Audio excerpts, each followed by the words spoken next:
Hello, my name is Aaron. I am a certified life coach, mindfulness and meditation practitioner, and mindset guru. In this video, I'm going to be talking to you about why you continue to get into the same types of toxic patterns, the same types of toxic relationships over and over again, whether they be your romantic relationships or your friendships. But before we get started, make sure you go ahead and hit the subscribe button and the bell icon so you can get notifications about all future videos. So if you've arrived at this video, chances are you've noticed that you continue to get in either friendships or romantic relationships with people who trigger you. So let's talk about a few different concepts. Many times we get into these relationships, we attract these people because we are searching for something in a relationship. Most of the time, what we're searching for is some unfulfilled need or desire from our earlier relationships, the ones with our caregivers, our parents, your mother, your father, whoever took care of you, your grandfather, your grandmother, your grandfather, whoever. So say in your younger relationships, ultimately you felt like you weren't seen, you weren't heard, you weren't acknowledged for who you are.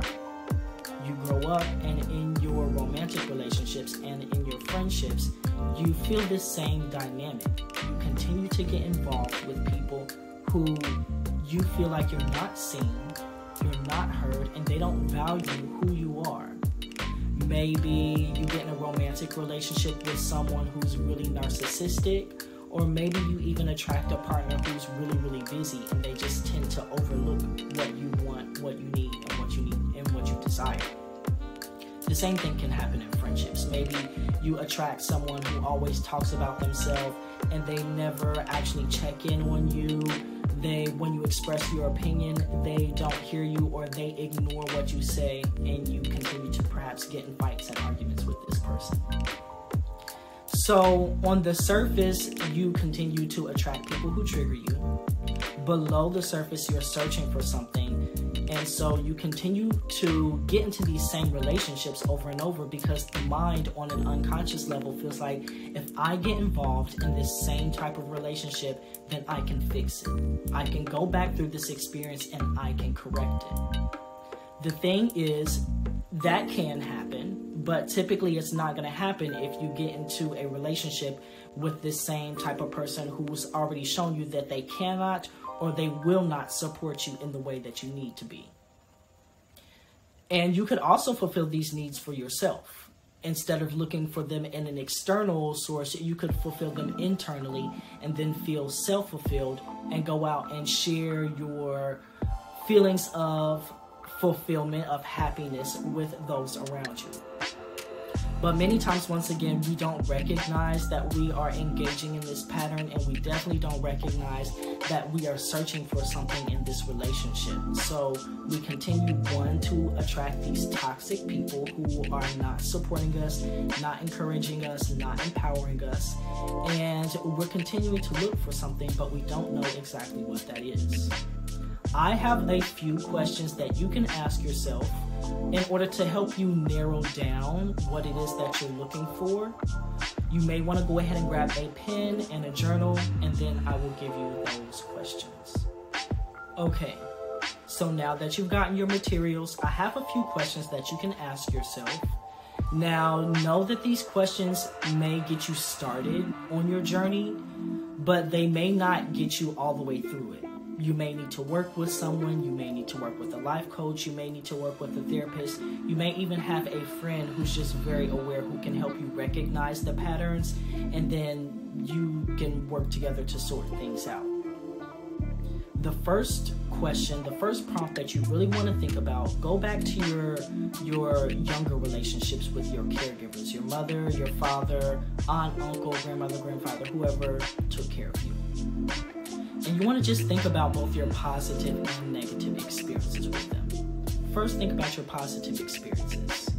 When you were in alignment with this individual, when you were in alignment with yourself, and you had wonderful experiences with them, maybe you can describe one of the experiences and what it is that you felt. How you felt and what sense of joy, of satisfaction this experience provided to you. Then you want to think about the opposite experiences, okay? So you want to think about when you were out of alignment with yourself. Maybe you weren't taking care of yourself even though you were younger. You know, someone else is taking care of you. But you were out of alignment with yourself in some kind of way. And then you shared experiences with someone, your mother, your father, whoever. But you two didn't exactly get along, or you had some bad experiences. Maybe you can think about one of the bad experiences that you had and describe it. And then you kind of want to think about, was there something that my mother, that my father, whoever took care of me, that they did to me or said to me that I did not appreciate? What was that? What was that pattern of behavior? You want to identify what that was. You may need to go through a few experiences once again to establish the pattern and see what it is that, you know, is on the surface level. The second question that you can ask yourself, what is it that I truly wanted from my mother, from my father, whoever took care of me? What is it that I wish they would have done for me? What is it that I wish they would have said to me? And why? What would that have given me? What sense of fulfillment or satisfaction would that have given me? From this question, you can already see you're going to be starting to dive a little bit deeper and figuring out what it is that you did not get from your earlier relationships. And perhaps you're going to start to notice that this is the same sense, the same characteristic, the same aspect that you are searching for in your adult relationships, whether they be romantic relationships or friendships. Then you can go ahead and switch to your adult relationships altogether. You can choose a friend, you can choose a partner, whoever. And the third thing that you want to ask yourself is, what am I truly looking for in a relationship? And perhaps you're going to notice that the same thing you answered in question 2 may be what you are looking for in question 3. Are you looking for a sense of validation that you didn't get when you were younger? Are you looking to be seen, to be heard, to be acknowledged in some way? It could be that, it could be something different. I don't want to put words or ideas in your head, just giving you some examples. But you basically want to go through your younger experiences and also go through your older experiences with people who you shared interactions with, experiences with, close, intimate relations with. And you want to think about what it is that you did not get, and is this the same thing that you are looking for? You can also look at the patterns of behavior in your friends and romantic relationships and see, is this person doing something to trigger you? Is it the same behavior that your parent or your grandparent, whoever, are they doing the same thing? You know, is it the same pattern of behavior or similar behavior? So once you've gotten these things figured out, then you really want to search for someone who is going to support you in the way that you need to be supported, okay? You want to recognize that the people who you are attracting are either cannot or will not support you in that way. And chances are you're not going to be initially attracted to the opposite type of person. So chances are you're actually going to be attracted to the relationship that has similar dynamics as the one that you experienced in your youth, okay?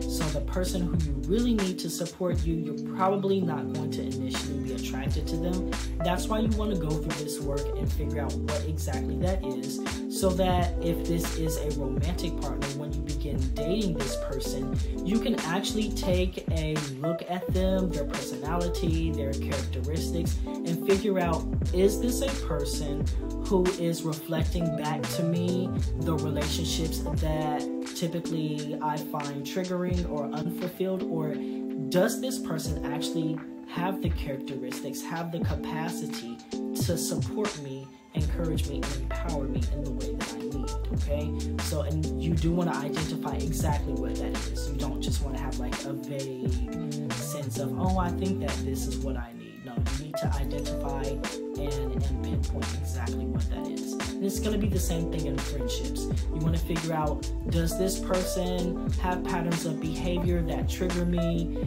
that are reflective of those same dynamics in my earlier relationships? Or is this person actually showing up for me in the way that I really, really need them to? You will also want to take this a step further and find satisfaction and fulfillment within yourself. I don't advise that you make someone else responsible for your happiness, because people are people. We're all searching for pleasure and trying to avoid pain. We all make mistakes. We're all human. But if you make someone else responsible for your happiness, then chances are they're going to do something that doesn't make you happy, and then you're going to be disappointed in them. So we need to recognize that we're all human beings. None of us are perfect, and it's our own responsibility to make ourselves happy. Then we can show up fully happy and authentic, holistically as we are in our relationships, and we can share these wonderful experiences with someone else. So I hope that these tips and these prompts have helped you out in some way. If you have any questions, you can make sure to leave those in the comment section below.